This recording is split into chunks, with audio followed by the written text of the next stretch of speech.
Good morning friends.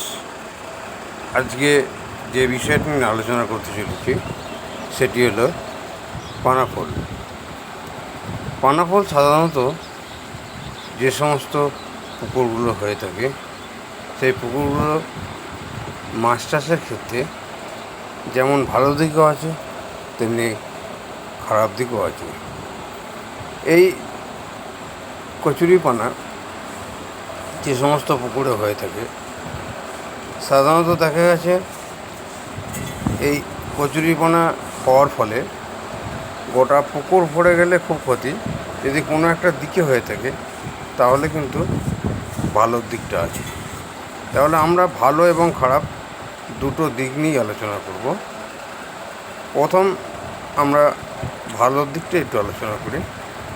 কচুরিপানা যে পুকুরে হয়ে থাকে সে পুকুরে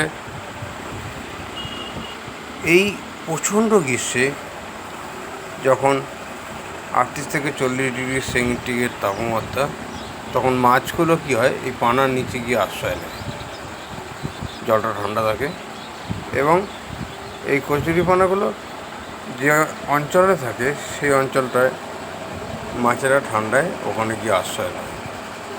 যাক, এটা হলো কচুরিপানা পুকুরে হওয়ার একটা ভালো দিক। এছাড়াও এই যে কচুরিপানা যে ফুলগুলো দেখা যাচ্ছে, পার্পেল কালারের যে ফুল ফুটে আছে, পুকুরের শোভা বর্ধন করে। এই পার্পেল কালারের যে কচুরিপানা ফুলগুলো ফোটে খুব সুন্দর শোভা দেয়।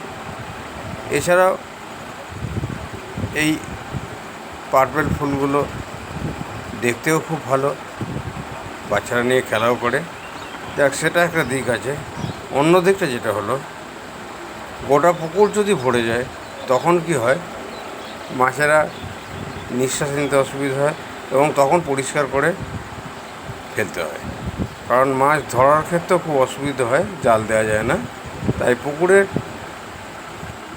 এই গ্রীষ্মের পরেই কচুরিপানা সমস্ত কিছু পরিষ্কার করে পুকুর ফাঁকা করে দেওয়া হবে এবং পরবর্তী নতুন মাছ ফেলার জন্য এখন যে বড় মাছগুলো আছে আপাতত নিচে আশ্রয় নিয়ে ঠান্ডায় তাদের আরাম উপলব্ধি করে। আজকে যেটা নিয়ে আলোচনা, এখন যেটা আমরা আলোচনায় আসছি সেটা হচ্ছে কচুরিপানার সৌন্দর্য।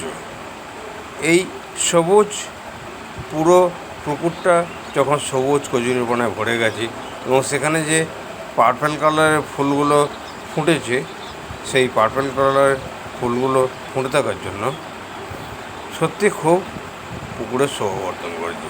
এখন আমাদের বিষয় যেহেতু কচুরিপানা ফুল, সেহেতু এই পানা ফুলগুলো কেমন দেখতে লাগলো